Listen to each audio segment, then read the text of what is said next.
Welcome to Barbados, those who do not live here. Welcome to those who live here. Welcome to those who often visit and who are honorary Barbadians. It is a pleasure to have you. My name is Vera Lane. I'm the president of CCAS, Associate Professor of Health, Behavior, and Society at the Johns Hopkins Bloomberg School of Public Health, Dr. Deanna Carrigan. Chairman, CCAS, Principal, Deputy Principal, UWI, Professor Clive Landis. Professor Brendan Bain, UNAIDS Director of the Regional Support Team for Latin America, Dr. Cesar Nunez. Director of the Caribbean Med Lab Foundation, Ms. Valerie Wilson. Welcome to the head table. Welcome to the media. Welcome to specially invited guests, any members of parliament, delegates, faculty. Welcome to everybody. I am so happy to have you here this evening. On behalf of the CCAS Organizing Committee, I am pleased to welcome you to our first expert summit entitled From Care to Cure, Shifting the HIV Paradigm. I believe today marks the beginning of an exciting journey. And over the next 4 days, we will reach towards embracing knowledge to see whether we can help our region to rise above the tentacles and reaches of HIV/AIDS. At this time, I would like to invite the wonderful young men of St. Leonard's Boys Choir to start us with the national anthem. These young men, these are the reasons why we have to work hard and we have to protect the future. Can you all please stand for the national anthem?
Thank you very much.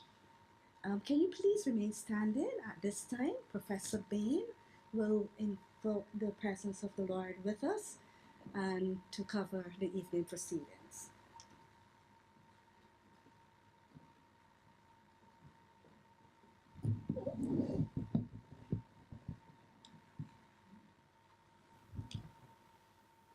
Let us pray. Our Father in heaven, we acknowledge you as the Almighty, our Creator and Sustainer. Without you, we can do nothing. We worship you. We thank you for 13 years of CCAS workshops before this gathering, for the vision and commitment of our leaders, the fruitful partnerships that have been formed, the support of our sponsors, and the participation of many persons who have taught us much. We pray that the deliberations of this meeting will truly redound to the benefit of HIV programs and persons living with HIV. We continue to pray for your mercy in allowing us to find a cure for HIV infection, a cure that will be widely available and accessible. And while we search for a cure, help us to continue to do everything within our ability to prevent new cases and to influence others to do all that they can do to prevent new cases. We commit tonight's program, the 4 days that follow, and the action points that emerge from this meeting to you, Lord. We thank you in anticipation of your answers to these prayers through Jesus Christ our Lord.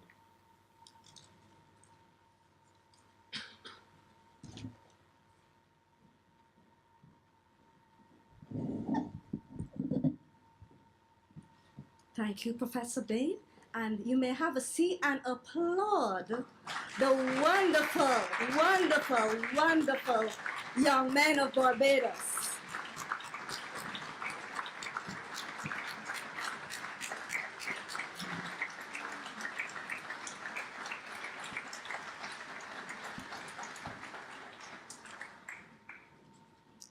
These young men have represented Barbados on the international stage, as far as London, classical pops, singing with the tops in that area of our genre of music. Truly, we are grateful, and we have to take care of our young men. At this time, I would like to invite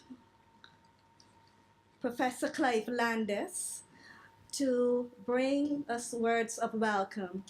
He has truly been a nourisher of CCAS.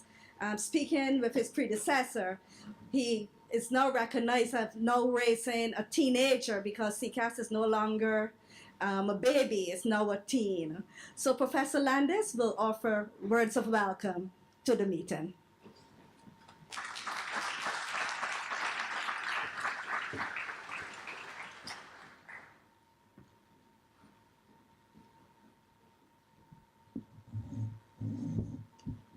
To make this too obvious that I'm lifting the microphone up.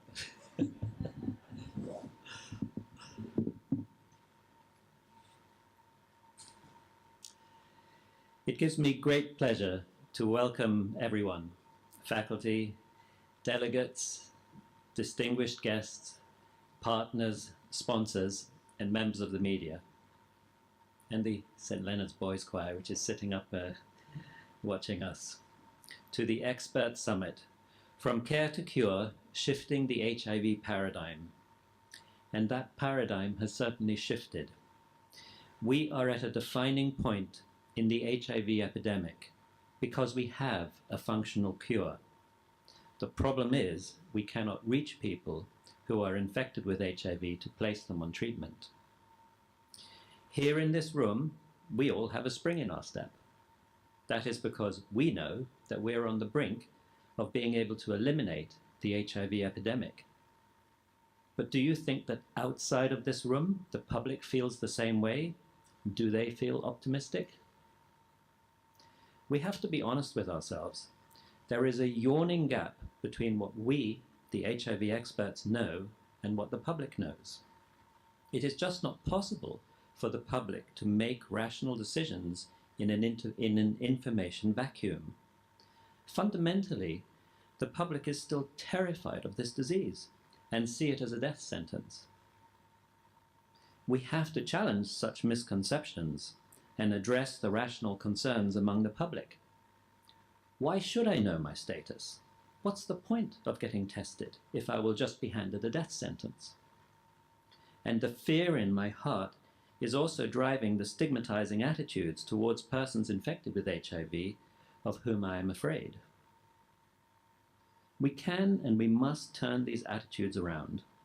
The public needs to know the amazing medical treatments that eliminate AIDS the moment someone with HIV goes on treatment. And the public needs to know the public health benefits of treatment as prevention.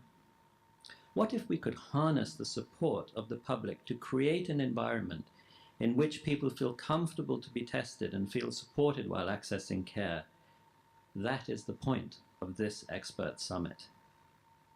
The whole field has now narrowed down to a simple goal: to place persons infected with HIV on treatment. It really is that simple. And we have the right strategy, the 90-90-90 by 2030 target. If we hit that target, we will eliminate AIDS overnight. And we will probably eliminate HIV within a decade to follow through the magic of treatment as prevention. But without the support of the public, we will not reach these targets, because those barriers of stigma and discrimination are not just going to disappear on their own. We simply must update our public health message.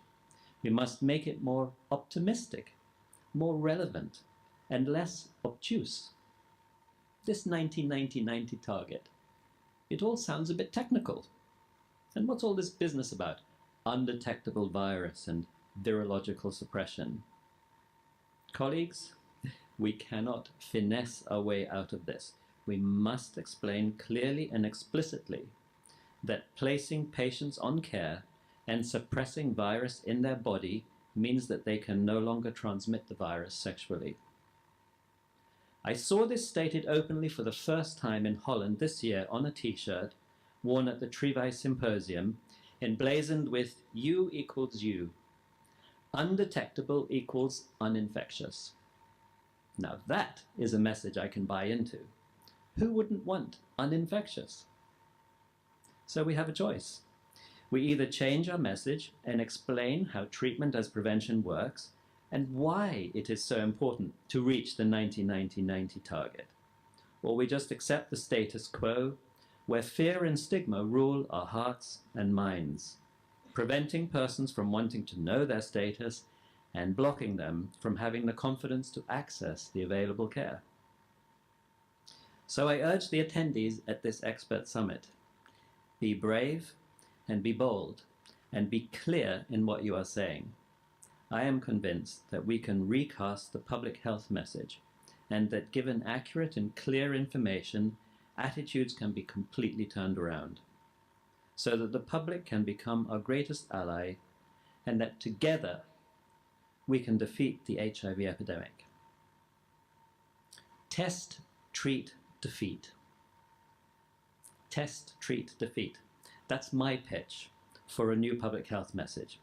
I'm not much of an expert in public health, in messaging, but I want all of you to think about a relevant and effective public health message that we can discuss and hammer out and endorse coming out of this expert summit.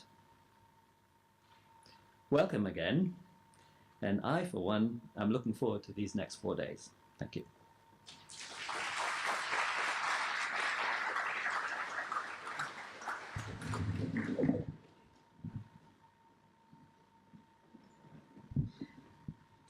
I believe Professor Clive Landis has just given us some new t-shirts to print. Maybe CCAS should be the one to get that started. Wasn't that just wonderful? Don't you feel welcome? Can you feel the warmth? Wonderful. Okay, I am honored to see my boss in the audience this evening, Dr. Anton Best, Senior Medical Officer of Health, Communicable Diseases. I'm going to put him on the spot right now because I'm going to ask him kindly to bring greetings from the Ministry of Health. In Barbados right now, we are completing Carry Festa, so it's quite a bit of things happening around the island. They're actually closing today. So I do appreciate that there would be some challenges, but I am really grateful to Dr. Best for gracing us with his presence. At this time, I would like to offer him the opportunity. Dr. Best?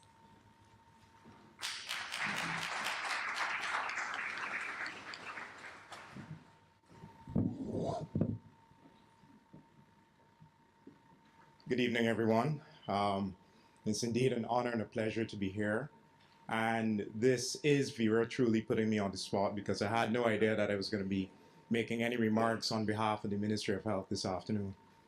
So Vera, one thing I can promise you is that I will remember that at your next appraisal. Anyhow, so literally this is just a warm welcome on behalf of the Ministry of Health. I just want to thank all of you for making the effort to be here. And then for those of us who had to travel extremely far to this very remote venue as well, there's a certain level of commitment that we see every single year with CCAS, a certain level of intimacy, and then a certain level of expertise and knowledge as we strive towards our goals of addressing the HIV epidemic, not only in Barbados, but the rest of the region and globally. And certainly it is heartwarming to see this family yet again come together. It's hard to believe that a year rolls around so very quickly and very many familiar faces come around to share experiences, and so we can learn from each other as we strive to improve our HIV programs and by extension strengthening the health programs as epitomized by the Caribbean Cytometry and Analytical Society annual meeting. So anyhow, that is basically it. I sincerely just wanted to welcome all of you for being here, and I wish you a very fruitful meeting. It will be a fruitful meeting. It always is. So thank you very much.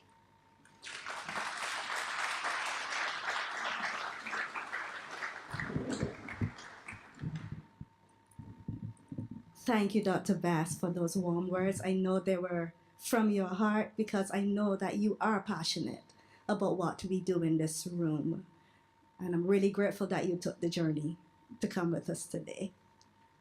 Thank you. At this time, I am so excited about it. Another first. UNAIDS. UNAIDS is here with us. That deserves a round of applause.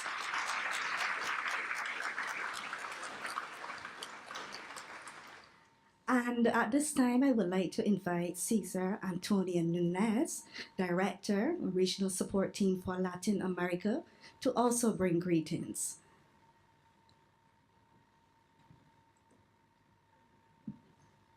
Thank you for that introduction, Ms. Lane. Certainly very energizing. Of course, I'd like to start by adopting the protocol of the head table as introduced by you as President of CCAS. And of course, to recognize my predecessor at the podium, Dr. Anton Bass from Ministry of Health. Let me see how we work out with this microphone. It is an honor and privilege to be with you this evening. And on behalf of UNAIDS, the Joint United Nations Program on HIV and AIDS, I welcome all of you to this expert summit, Care to Cure, Changing the HIV Paradigm. We come together this week with the shared knowledge that we now have the tools to end the AIDS epidemic. The coming days offer an opportunity to answer critical questions. How can we better advocate around this vision? What are the barriers to achieving our goal, and how do we cross them quickly?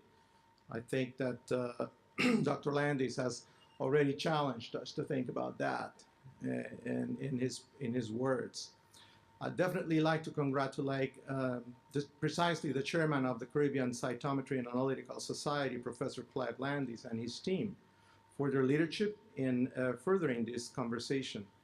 I had the privilege of meeting Clive at a recent regional gathering of faith leaders. His lecture was so welcome, pointing to the areas where much progress has been achieved in the response to HIV in the Caribbean, as well as pointing to the more salient challenges that have yet to be addressed. I bring personal regards from Dr. Luis Lores, UNAIDS Deputy Executive Director, who could not be here today, but who recognized that your commitment to multidisciplinary, cross-national, and cross-sectoral dialogue is particularly important now that the clock is ticking on our global commitment to end the AIDS epidemic as a public health threat by 2030. Before moving forward, I would like to acknowledge the presence of UNAIDS Special Advisor, Dr. Edward Green, who has worked tirelessly for many, many years with governments, faith communities, and civil society throughout the region in support of the prevention, treatment, and human rights objectives of the UNAIDS Fast Track strategy. I would also like to acknowledge next to him Mr. Derek Springer, Director of the Pan-Caribbean Partnership Against HIV and AIDS, PANCAP. PANCAP has been a driving force in mobilizing Caribbean partners around the agenda to end AIDS. So here we see the approaches of public health, policy dialogue, science. It's not one alone that can move this response forward. It's the combination, just as UNAIDS calls for a combination prevention to also be part of that strategy. Our host country, Barbados, has long provided laboratory services for the Eastern Caribbean. As you all know, HIV diagnosis and monitoring are fundamental to our ability to respond to the epidemic and are critical pillars of the 1990 targets. This country was among the first in the region to adopt the treat-all approach, initiating treatment for people diagnosed with HIV, regardless of CD4 count. In 2016, 3/4 of people living with HIV who were on treatment in Barbados were reportedly virally suppressed. Barbados has made these strides with relatively little international donor funding. In the context of a challenging economic climate, the government of Barbados has committed to expanding the national AIDS response. That investment has put this island nation on track to end its AIDS epidemic. Securing the resources to respond to the HIV epidemic will remain a critical component of the response to any country in the world. And we know how the financial challenges are really having some countries struggle. Typologies. We all talk about typologies in epidemiology, but there are typologies that the economists send our way, like middle-income country, upper middle-income country.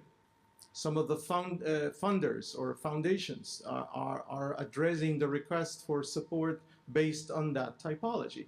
Oh, you're an upper middle income country. You may not need that much money to do what you need to do. And we find so many times that those left behind live in middle income countries. How do we address that? We need to look at that very, very carefully. And sometimes it's not only money that we need. It's how do we spend that money? Are we looking in the right place? Are we investing the resources that we have in the right place? And many times, it's not that we need more money, but a more efficient allocation of those resources. Now, an evidence-informed HIV response is fundamental. An example of this is the country's designation of these countries, designation of men as key population. Men are more likely to be diagnosed late and to start treatment late. The Barbados Ministry of Health and National HIV/AIDS Commission have responded to these findings with strategies to work with civil society to engage, educate, and empower men to access health care services. Two topics I mentioned here. Evidence informed, one of them, and civil society. Two also important components. We need to engage the communities to make things happen. Throughout the whole region, we need more work to understand our unique epidemics and respond to the unique needs of vulnerable communities. Through the 2016 political declaration, Barbados and the rest of the world have a roadmap for delivering the Sustainable Development Goal commitment to end AIDS by 2030.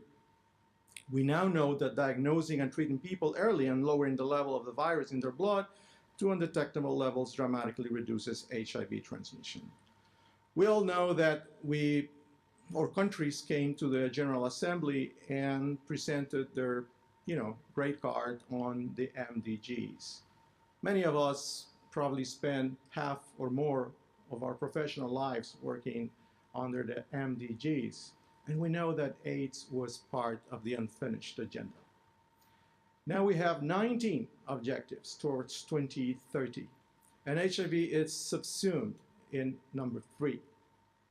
We need to make sure that we are the ones in this room that tease out in front of the leaders, of the decision makers, the need to make sure that we address the unfinished business of the MDGs. Because that's what the world is looking at now.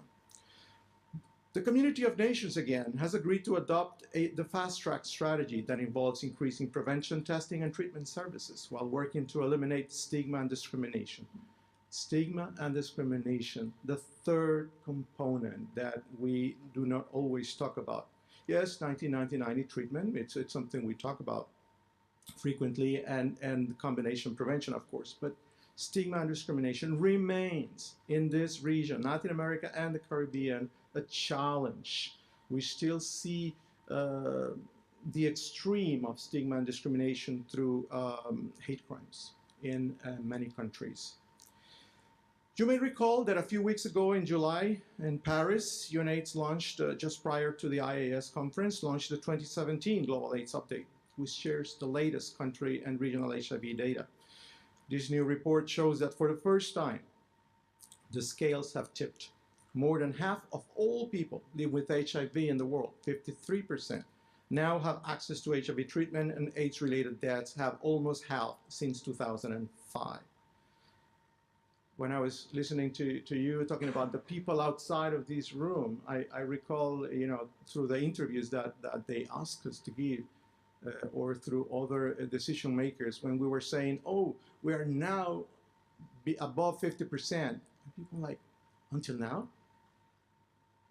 How long it has taken us to say proudly, we have, that the scale has tipped. Wow. And yet again, it's one of the responses to any disease that the world has seen in its history, where science has responded faster, and with a response that can definitely be effective. Data reported at this annual reports comes from countries, and the annual report is strengthened by the findings from your regular surveillance studies or your targeted research. I cannot emphasize enough my encouragement for the partners in this room to achieve better data about the Caribbean HIV epidemic, including epidemiological surveillance, serosurveillance service, and key population studies. Yes, UNAIDS comes up with this report every year, but we find challenges with the availability of data and to come up with evidence-informed decisions after that. Like many of you in this room, when I started work in HIV, people did not have access to treatment, and HIV diagnosis then meant certain death. Those years are behind us, or are they? Eliminating mother-to-child HIV transmission once seemed like a distant dream. Now several Caribbean countries are on track to repeat the feat of Cuba in 2015. I am certain that this region can be a global leader in the elimination of mother-to-child transmission. These results, as I have said, are not just about drugs. A key dimension of our challenge is understanding why people continue to get diagnosed late or die due to AIDS-related causes when testing and treatment services are available. Our reality is that the potential impact of game-changing scientific advances is being undermined by ignorance, fear, shame, prejudice, and exclusion. Can you imagine that? It is because of these that we must fight for social justice. We have to uproot stigma and discrimination in our clinics and communities, hospitals and homes, and we must work to ensure that no one is left behind. Last March, throughout the world, we observed a day of non-discrimination within the health services. It unfortunately is still a reality. When we talk about social protection, this includes the young people whose right to information and services we largely ignore. It includes the men who too often get diagnosed late, and the women whose vulnerability is increased by violence or poverty. Our keynote address later this evening, I think we'll hear some more about that. How will we pair our revolutionary scientific know-how with successful strategies to reach all these groups? How do we ensure that this golden opportunity to save lives and change the course of history is not lost to inertia or complacency? We look forward to moving closer to these answers over the coming days, just as Professor Landis said in his remarks. And I thank you for your attention.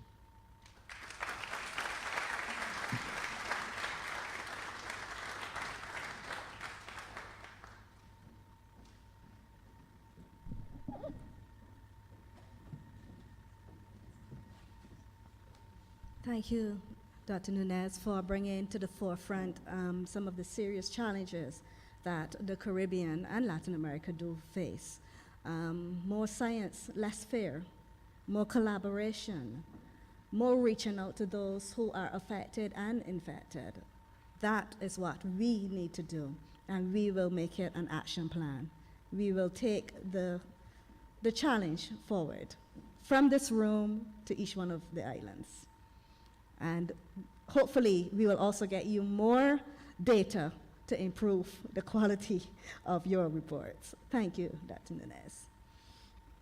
Isn't this wonderful? You're challenged, you're encouraged, you have warmth, you have love, you have all of these good things. And this is what CCAS is really all about. It's about empowerment, collaboration, and moving the fight forward. At this time, we have another first. We have Dr. Deanna Carrigan here with us today to give us our distinguished lecture. She is from Baltimore, USA. Her title this evening will be Social and Economic Vulnerability of Women, a Nexus of Risk.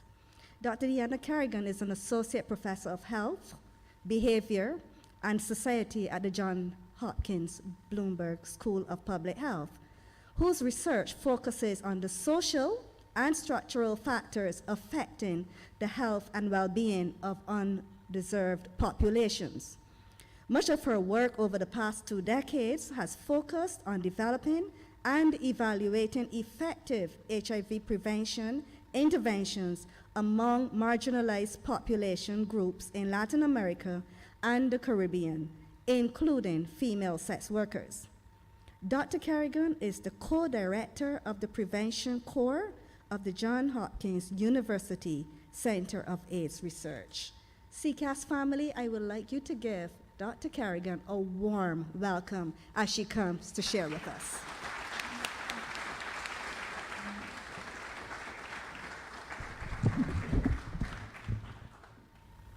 I'd like to start by extending my sincere thanks to the coordinators and sponsors of this meeting. It's a privilege to be able to speak with you tonight on the topic of the social and economic vulnerability of women.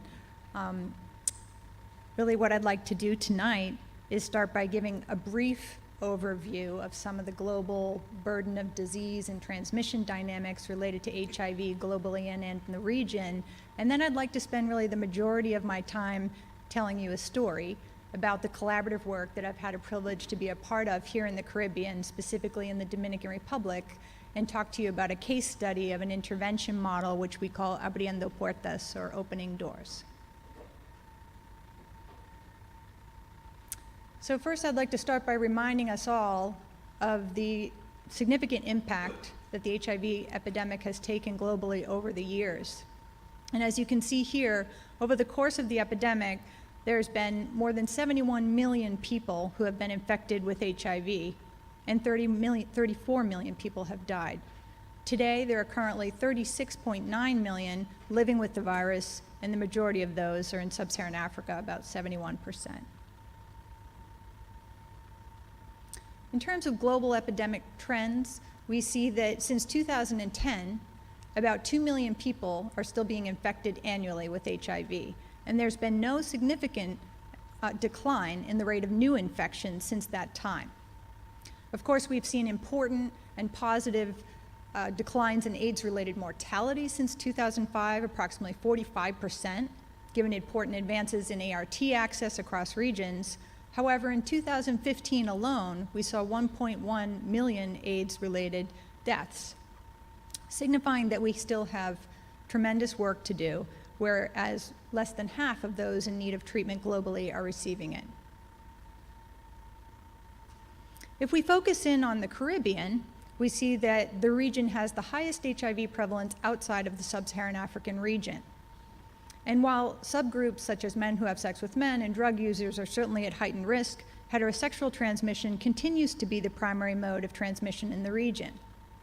Additionally, it's the only region outside of sub-Saharan Africa where more than half of people living with HIV are women. Female sex work plays an important role in ongoing transmission dynamics in the region, and what you can see in this graphic here is the distribution or the percent of new infections per subgroup within the region. The top arrow, where you see 6% in blue, signifies the percent of new infections coming from female sex workers. But if you combine that with the clients and partners of female sex workers, you see that in total we're talking about 30% of all new infections in the region. Additionally, we need to pay attention to some concerning trends, whereas despite important gains and declines in incidence in previous decades, between 2010 and 2015, we actually saw an increase in HIV infections in the region of about 9% in the rate of new infections. In 2015 alone, it was estimated that 9,000 new infections occurred in the Caribbean region. Turning our attention to women, we observe that more than half of people living with HIV globally are indeed women, and HIV is the leading cause of death among women of reproductive age 15 to 49 years of age. A particular subgroup of women, young women and girls 15 to 24 years of age, account for a significant portion of new infections, new HIV infections, compared to their male counterparts. The vulnerability of women has multiple dimensions. The first is biological, whereas biologically women are twice as likely to become infected with HIV through unprotected heterosexual sex. And young women and girls are particularly biologically vulnerable. In addition to that, we see the social and structural dimensions of women's risk for HIV, and this is seen through the way in which inequitable gender norms, gender-based violence, discriminatory laws and policies, as well as unequal opportunity structures around access to education, jobs, and training impact women's ability to negotiate safer sex and to access HIV-related services. Female sex workers are among the groups of women at most dramatically increased risk for HIV. What you can see in this figure is that female sex workers overall globally have approximately a 12% prevalence of HIV. And this is really, it translates into an increased odds of almost 14 times that of women in the general population, meaning that female sex workers compared to other women are 14 times more likely to be living with HIV. And this dynamic of the dramatic distance between women in the general population and the risk of female sex workers is seen across regions. The highest, of course, in sub-Saharan Africa, followed by Eastern Europe, and about 6% prevalence among female sex workers in Latin America. Turning now to what we know about female sex workers and treatment as prevention, the literature has been growing over the last several years. About 5 years ago, our team at Johns Hopkins did an exercise, a mathematical modeling exercise, to show if we were able to actually achieve equitable access to ART for female sex workers, what would this translate into? And we saw that if we could do that and we could increase significantly the rate of viral suppression in female sex workers, we could not only improve their own individual health outcomes, but we could significantly decrease HIV incidence in the general population by intervening with female sex workers across epidemic settings.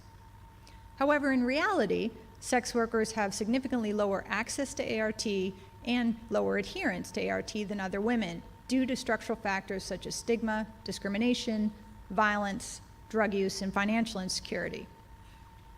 We continue to have limited epidemiologic data on the care continuum among sex workers, but the data we do have suggests that there's an estimated 57% of female sex workers who are virally suppressed, so still a long way to go to get to that third 90. Now I'd like to turn my attention to the Abriendo Puertas case study. in the Dominican Republic. And this, as I mentioned, is a very collaborative effort, which was led by a combination of community groups, research institutions, academic groups, and NGOs, including some folks who are here tonight from the Instituto Dermatológico de Cirugía de la Piel, and that is JC Donestor, Marta Perez. Jose Gomez is not with us. My colleague Claire Barrington from UNC is also here, and I want to recognize collaborators from Modemo, which is a sex worker rights organization in the Dominican Republic, as well as the NGO COIN, who helped implement the intervention. So what I want to do is tell you a little bit about how and why this intervention started, and the initial process evaluation and initial effectiveness evaluation that we conducted, as well as some of the experiences of participants that have now informed the scale-up of the intervention in the DR. So our specific aims were to explore multi-level factors inhibiting optimal HIV outcomes among female sex workers living with HIV in the Dominican Republic, to then assess the feasibility and initial effects of a community-driven multi-level intervention model among this population on HIV outcomes, and then to document experiences in the intervention. So just to set the stage in terms of the setting in the Dominican Republic, the DR is a country of approximately 10 million people. It's estimated that between 60 and 100,000 women are female sex workers in the DR. Sex work is not illegal, however, stigma, discrimination, and violence are prevalent. If you look at the HIV prevalence overall in the DR, it's less than 1%, but the median national prevalence among female sex workers is over 4%, translating into a 6 times greater odds of living with HIV if you're a sex worker as opposed to women in the general population. Over the years, the DR has been recognized internationally for some best practices around HIV prevention among sex workers. There's been a lot of collaboration between community groups, as well as government agencies and academic partners, and several important models have been developed, like the Avancemos model, as well as the Compromiso Colectivo model. So we will overcome, collective commitment, all in the spirit of empowerment and solidarity. And you can see here this educational material, We Too Have Rights, in that same spirit. If you look at the trends in prevalence in the DR over the years, you see that in the early 90s, mathematical modeling was suggesting that we may have a generalized epidemic in the DR. But what happened actually was by the mid to late 1990s, the epidemic somewhat stabilized, and we actually started to see declines by the mid-2000s. And many would attribute these successes and these gains to the successes that we saw among key populations like female sex workers, where you see a dramatic decrease in the prevalence of HIV over the years. And this, again, due to some of the good work of NGOs and community groups in the DR, especially in big cities like Santo Domingo and Puerto Plata. Of course, outside of some of those bigger cities, we see more challenges and higher prevalence. Just to give you a little more sense of the context of female sex work in the DR, certainly there's a lot of diversity around sex work in the DR and throughout the Caribbean, whether it's female sex workers, male sex workers, trans sex workers.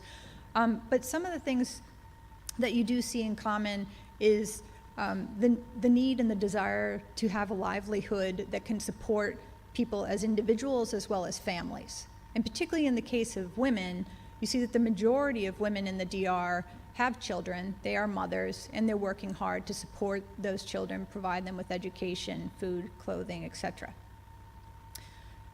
Also in terms of the different modalities of sex work, you see that sex work might occur in brothels, bars, and discos, but it also occurs on the street as well as independently.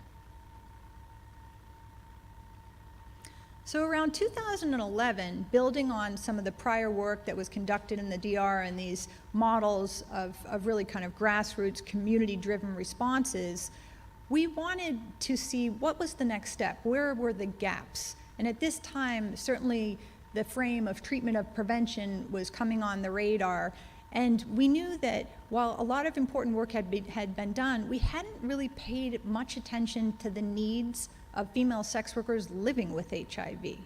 We didn't really know a lot about what was going on with that subpopulation, and we didn't know much about their access or barriers to adherence. And so we started by conducting formative qualitative research during that time, including in-depth interviews, focus group discussions, and key informant interviews to really understand and identify those barriers to access to prevention and care services. And the first thing that we really started to understand is that stigma and discrimination in this population is multifaceted. Stigma, discrimination, and inequality is experienced by being a woman, by being poor often, by being a sex worker, and by living with HIV. And that all of those things are interacting in the daily lives of the participants that we spoke with. In addition to this intersectional stigma and discrimination, we found that there were challenges with mental health and substance use. There were issues around lack of social support, concerns around the quality of clinical care, as well as financial insecurity and challenges being able to pay to get to the clinic and other medical costs. So overall, there was definitely a pervasive sense of socioeconomic exclusion and a lack of social and material resources to be able to build and sustain health and well-being. In response to that, our team came together with Modema, with the sex worker rights organization, with this information that we gathered in formative research with participants to develop the Abriendo Puertas model. And it's a multi-level model that tries to attend to the barriers that I just mentioned at each of those levels: the individual level, the relational level, the environmental, and the structural. So at the individual level, looking at issues of internalized stigma, for example, or disclosure of status, acceptance of diagnosis, there are 6 individual counseling sessions that were developed as part of the model that would be implemented at the IDCP offices by a trained clinical psychologist or social worker.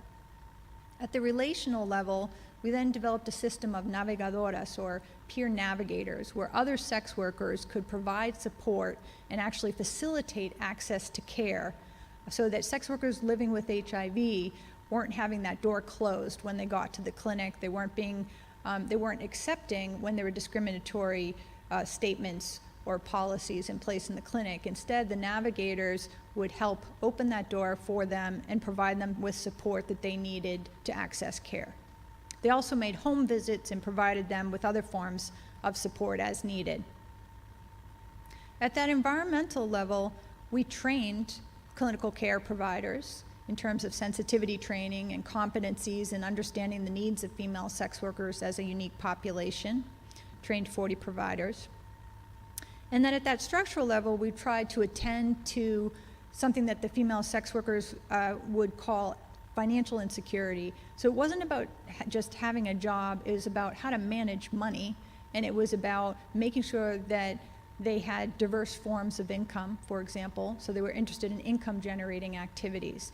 So we developed a series of casas abiertas, or open houses, where the women could come together and not only have social support and solidarity with each other, but they could learn practical skills to be able to generate income and make money and learn how to save money and manage the money that they were making. So together that formed the model that we were interested in evaluating, and I just want to talk a little bit now about how we evaluated the model. We used a longitudinal cohort study. We enrolled approximately 250 women into a cohort in Santo Domingo between 2012 and 2013. And each participant went through a structured survey and blood draw at both baseline and 10 months during this initial observation period. And at the end of the 10 months, we had about 90% retention, or 228 women. We also conducted a series of qualitative interviews and focus groups discussions to understand participant experiences in the intervention. These are just some characteristics of our participants in the cohort. Median age was about 36, a low level of education, generally 7 years. Most had regular partners and almost all had children, as I mentioned earlier. The median number of children was 3. A little more than half were street-based sex workers, as opposed to venues such as bars and brothels. About a quarter had reported prior drug use, and most had been in sex work for many years, 15 years. Although we learned that many would come in and out of sex work depending upon different dynamics in their lives. The median number of years living with HIV was 5. And one interesting finding that was somewhat surprising to us was that almost 19% of the women in the cohort became sex workers after they learned of their HIV diagnosis. So many people think of the heightened risk of sex workers due to their occupation, but what we learned is that, unfortunately, especially due to discriminatory testing policies, HIV testing policies in the DR, many women, and not just women, but others in that setting, find it difficult to get a job after they're diagnosed with HIV because many employers have mandatory testing, even though that's illegal, and so they can't find other forms of work. So from our baseline findings, you can see here a picture of the HIV care continuum in our Abriendo Puertas cohort. So again, most of these women were already linked to care due to the way in which we recruited them initially. However, when you start moving down the care continuum, you see that engagement in care in the last 6 months is now 85%, only 72% were currently receiving ART at baseline, and then less than half were virally suppressed. So significant drop-off along the care continuum. So before really jumping into the full implementation of the model, we wanted to understand some of the dynamics around what factors were associated with detectable viral load and also what factors were associated with HIV treatment interruptions or stopping ART. And what we found was, again, younger women were more likely to have a detectable viral load, those who had used drugs in the past, and those who had interrupted ART at some point. So not just daily adherence, but a treatment break of sorts. We then looked a little more closely at this issue of ART treatment interruption, and there we saw that both internalized stigma related to sex work as well as enacted stigma or explicit discrimination, experiences of discrimination, were both related to breaks in treatment or treatment interruption. An additional set of factors that we learned were highly significantly related to HIV treatment outcomes at baseline were the issues of violence, both intimate partner violence as well as violence coming from clients. So here you can see that these different forms of violence are associated across the board with engagement in care, not being on ART, ever interrupting ART, or reported adherence. So again, substance use, violence, these were things that were jumping out, calling our attention as critical factors that needed to be attended to in the intervention. So turning now to the actual implementation of the intervention. First, a bit about feasibility and participation. So this gives you a sense of, at that 10-month follow-up visit, what was the level of engagement in the intervention. We see that over 90% of participants had completed all 6 individual level counseling sessions, and 61.7% had had contact with a peer navigator. Of interest, we also had kind of a sub-study, pilot study trying to offer testing to the male partners of sex workers, and by doing partner referral and offering testing, we found that 1/4 of the male regular partners of sex workers tested for HIV.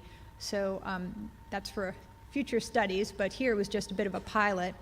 At the environmental level, again, we did the sensitivity training with clinical care providers, and then at the structural level, we saw about 50% of the women were participating in community mobilization activities such as those casas abiertas that I mentioned. In terms of changes in key HIV outcomes over that initial 10-month period, we saw significant changes in key behavioral outcomes, such as the percent of women who had received HIV care in the last 6 months. So at baseline, 85.5%, this jumping to 94.5% at follow-up. ART adherence, having no missed ART doses in the last 4 days, went from 72.5% at baseline to 88.8% at follow-up. And then on the prevention side, protected sex with all sexual partners, both clients and intimate partners, increased from 71.5% to 82.5%. So we saw these significant changes in behavioral outcomes during that 10-month period. When it comes to viral suppression, however, we did not observe significant changes from baseline to follow-up. It stayed at about 50% during that time. We then looked through multivariate regression at the effects of exposure to the intervention. So was there a dose response? Were those who were highly engaged with the intervention more likely to have better adherence to ART, for example, or greater protected sex? And indeed, we saw a significant relationship between high and moderate exposure to the intervention and both of those outcomes, both in terms of ART adherence and protected sex. What we also observed on the flip side was that alcohol and drug use were significantly inhibiting positive outcomes at follow-up, as you can see here.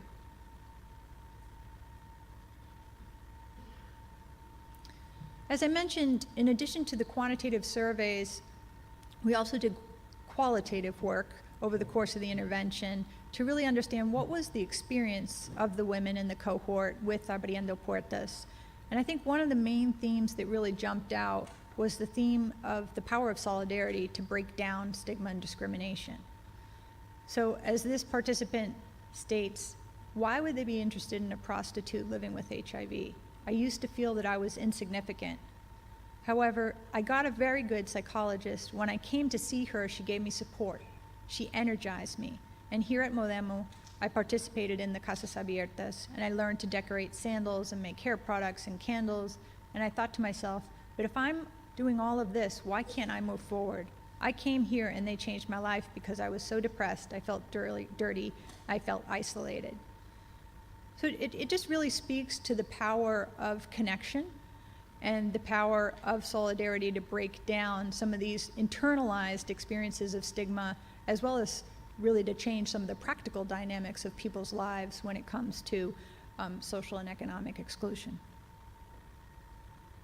So I want to mention a few limitations and challenges of this work. First, the initial evaluation of Abriendo Puertas was based on a non-randomized design, and we did not see significant changes in viral suppression in that initial observation period. The lack of significant change in viral suppression may be a result of suboptimal adherence or our ability to detect it with the reported measures we were using at that time, but it also may be a reflection of quality of care issues, including issues with appropriate regimens and resistance. And these are things that we're addressing in future research now by screening the blood for ART, for example, and testing for resistance. We also saw that substance use predicted the lack of viral suppression from baseline to follow-up, indicating the need to target substance users in future intervention research. So looking now at the research, policy, and program implications of this work, we feel that the barriers to achieving HIV outcomes among sex workers living with HIV are very much structural in nature, and they include sex work stigma and discrimination, violence, and substance use, as documented by some of the analyses I presented here. And these barriers can be partially addressed by psychosocial support and solidarity building activities through community mobilization and empowerment. But there are also changes in these structural factors in terms of government policies and services that are necessary. And in the scale-up of the Abriendo Puertas intervention, we're now focused on how do we implement and integrate this model into government clinics, into public clinics, not just in private research institutions and NGO clinics. And J.C. Donostor will be talking about that a little later in the conference. Additionally, we're also thinking about how to adapt this model to other key populations like transgender women and MSM, and Marta Perez will have a presentation on that. So trying to synthesize what we've learned to date from both the quantitative work and the qualitative work, as well as implementation of the intervention, we've developed a working conceptual and operational model of the socioeconomic determinants of HIV among sex workers, which you can see here, and it tries to lay out at these different levels, at the individual level, the relational level, the environmental and structural level, what are some of the factors that are affecting these key behavioral and biological outcomes, and how do we intervene on them to make sustainable change? So we're trying to document these pathways and also contextualize these pathways by paying attention to the legal and policy environment, that socioeconomic environment in which all these factors operate, ultimately with an eye towards increasing viral suppression. And we have the opportunity to build and learn from the work that we've been doing in the Dominican Republic, in the Caribbean, to inform global practice, to inform practice in other regions such as sub-Saharan Africa. There's always been a nice synergy in history of the work in the region informing these best practices, informing projects and intervention and research in other settings. And the Abriendo Puertas intervention is no exception. We have an NIH-funded project called Stigma, Cohesion, and HIV Outcomes in Vulnerable Women across geographic and epidemic settings, where we're taking that framework I just showed you, that socioeconomic determinants framework, and really testing it out and looking at how those different pathways operate across different cultural settings, across different epidemic settings. So, and in the context of community mobilization interventions led by sex workers themselves. So in the DR, it's Abriendo Puertas. In Tanzania, we have another project called Project Shikamana, which in Swahili means stick together. And again, it's similar community-based, human rights-driven interventions, and the women themselves are really defining the shape of how those interventions roll out. And as collaborators, we are helping document some of those processes and measure some of those dynamics around social cohesion and mobilization, and to ultimately be able to connect the dots between those structural factors and processes and the biological outcomes of interest, such as viral suppression, with an eye towards how might those same processes and that framework help us understand things like access to PrEP and adherence to PrEP. So with that, I want to thank you for being here and for allowing me the opportunity to share the Abriendo Puertas story with you all. I want to thank my collaborators who are here in the room from the DR, all of the study participants and the different NGO and governmental organizations from the DR that made this possible. Thanks so much.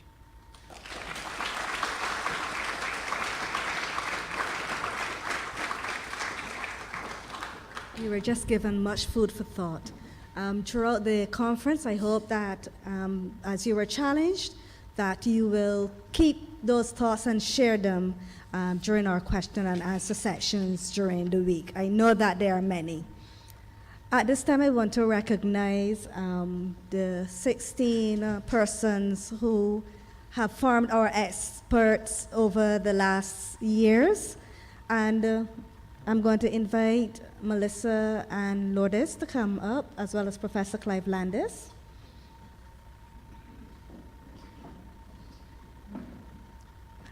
These persons have given willingly to us. They have shared.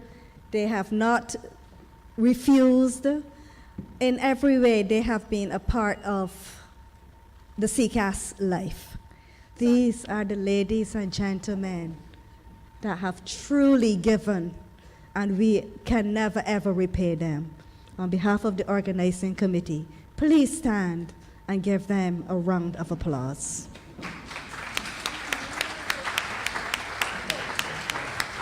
Come forward.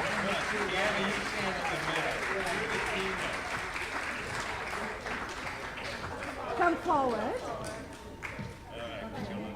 So Eddie and Deanna and Barack come to front, and Rajon. And George, where are you?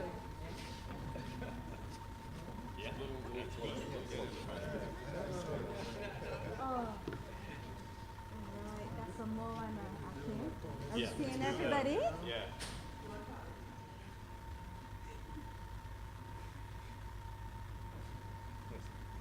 Thank you.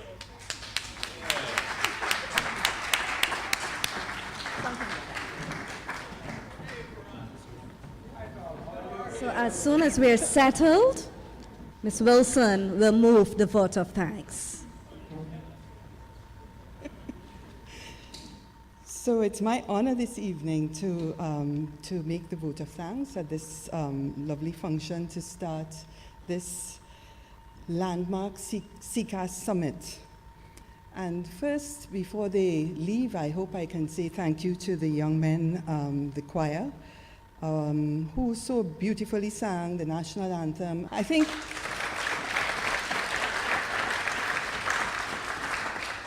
think, you know, their conductor said the accompanist wasn't here, but I mean, they need to do it without the accompanist. It was wonderful. So thank you so very much for setting the tone for our meeting and for starting us off really on a wonderful note. I'd like to move to thanking Professor Brendan Bain for his heartfelt prayer and dedication of this meeting and its outcomes to the Almighty, a really important part of our proceedings today. And of course, to really thank very sincerely the government of Barbados, the Ministry of Health and the government of Barbados, and Dr. Anton Best, who stepped up, as he always does, and really welcome us on behalf of the Ministry of Health of Barbados. CCAS has come home to Barbados for this summit meeting. You know, this is where CCAS began all those years ago, Akin and Clive. We can remember the start when CCAS was really just a lab meeting. It was all about labs at that time, and now it has expanded to include all aspects of the HIV epidemic. So it's really important, I think, for CCAS to be here for this summit. So thank you very much, Dr. Bess and the Ministry of Health of Barbados for their ongoing support and, you know, just for being here with us this time. I'd like to thank Dr. Cesar Nunez, my old friend Cesar, of more than 20 years, Cesar, of UNAIDS, who, you know, this is really a landmark meeting. UNAIDS has partnered with CCAS on this occasion and sent their really great Caribbean communications team led by Cedrian Martin, who's also been really supportive of work that we have also done in the region. And I think it's really wonderful that, you know, this summit really has, you know, UNAIDS input and UNAIDS support, given the importance of what is actually and has evolved over the years of CCAS in the Caribbean. So thank you very much, Cesar, and your team from UNAIDS for being here.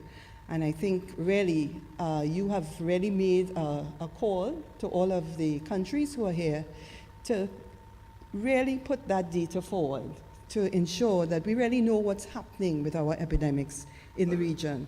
So important for us to know what interventions we need to make. So thank you very much to you and your UNAIDS team. I'd like to thank the members of all the faculty and of course our distinguished speaker, Dr. Deanna Carrigan, who reminded us about the really important and vulnerable space of women in our HIV epidemics throughout the world and in the region, and the potential for successful interventions. I love that term, opening doors, Abriendo, Puertas. I think it says so much about the intervention and what is being done. And it really speaks to how CCAS has evolved from the days when our distinguished speakers would have spoken about specifically lab things to the point where we're talking about interventions for key populations, and in particular highlighting women who sometimes get forgotten when we talk about key populations. I think that really reminded us, and I'm sure some of the other aspects that we are going to discuss in the meeting are going to highlight that. So thank you very much, Dr. Carrigan, for starting us off with a wonderful lesson about what it's possible to do by key populations, for key populations. I think that is really, really critically important. I'd like to now really turn to thanking the distinguished speakers, the members of the faculty, all the members of the faculty, international, regional, and local. CCAS is really built on this platform of speakers who willingly come and give of their time and of their knowledge to share with us here in the Caribbean and to improve us as we move along. It really has become a family. It was amazing, you know, as we went up on stage to see all the faces of the people who've been here over the years, people who have become friends, who started as colleagues and became friends. And, you know, I think that song, Love Changes Everything, really said it all in terms of how people feel about CCAS. And it's probably a measure, and definitely I think a measure of the dedication of past distinguished speakers, that each and every one of them approached last year, agreed to participate in this summit. And I think that really says everything about the commitment. So thank you all to you all for being here, and for all the members of the faculty who will make this CCAS meeting, as Anthem said, it's always a success, who will make it a great success. And now we turn to the members of the CCAS group. And first I want to say thank you to Professor Clive Landis, who has been just really an absolutely amazing chairman of CCAS. He has had this never say die attitude about CCAS. I have no idea where he finds the money. Every year they find it. Vera, Clive, and Lourdes, who was up here handing out the plaques earlier. Really, Lourdes has taken a front line in the fundraising for this summit. And I think we really owe Lourdes a great debt of gratitude. Can we all please thank Lourdes for the work that she has done?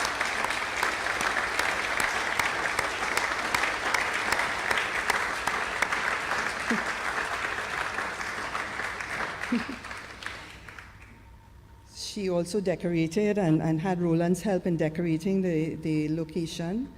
And to Vera, the new CCAS president, who's been president for the last couple of years, and really energetic leadership, as you could see. I mean, they had to raise the mic for me, but she was the one who was driving this whole process right here.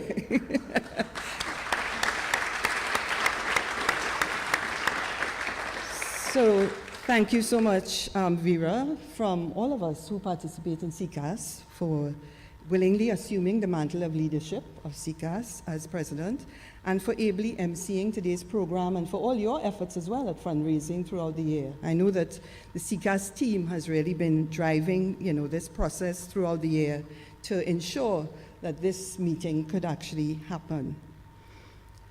To Melissa, Abed, and Nami. Where is Nami? I haven't seen Nami. Okay, so to Melissa and Nami for their smooth handling of the logistics of CCAS. Melissa, thank you so much to you and Nami for always getting us all here, making all the arrangements, ensuring that the hotel and everything else, all the meeting conference rooms, etc., are really well handled. Thank you very much, Melissa and Nami. To Kim Quimby, the chair of the curriculum committee, who very ably ensures that the program is put together and ensures that the program is of the highest quality, as we have come to expect of CCAS from those early years with Akin and Clive very early on. So thank you very much, Kim, for your initiative in that regard. The members of the steering committee who have actually put this meeting together, which the committee was as usual made up of Professor Clive Landis, Dr. Brendan Bain, Dr. Kim Quimby, and myself, Valerie Wilson. So I'm not really thanking myself, but I'm thanking on behalf of Clive. To the scientific journal AIDS Research and Human Retrovirus, who have agreed to publish the proceedings of this expert summit. That's actually really wonderful, and I think that's a great step forward for CCAS, that the proceedings are going to be published in this international journal. To Andre, who's as usual, the one person who wants to go unnoticed. He's the AV person. If you don't notice him, everything is going fine. When you begin to notice him, something's going wrong. So thank you very much, Andre, for all the support you provide over the years. Everybody who has a presentation, he's the man. Okay, and of course, CCAS would never happen without our exhibitors and sponsors who have combined to host another multi-vendor expo. And that makes CCAS really quite unusual in terms of this kind of meeting. And I think it's always a popular aspect of the professional HIV caregivers, as it assists with informed decision-making and to select commercial options best suited for each individual country. I think without the vendors, we certainly could not have the kind of successful meeting that we have. And so we say really thank you to you, and I ask you to join us in thanking the sponsors and vendors for being here with us. Thank you.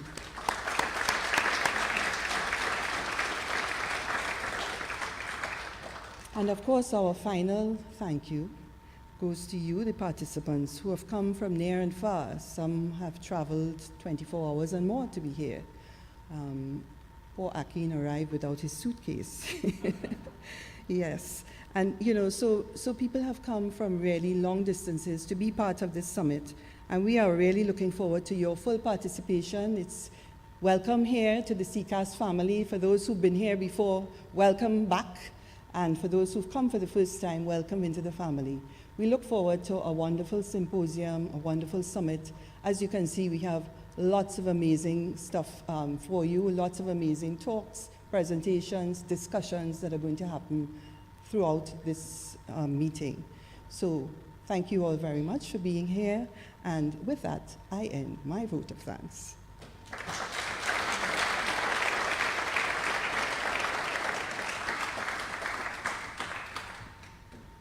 Now, how do I follow that? This is how I will do it.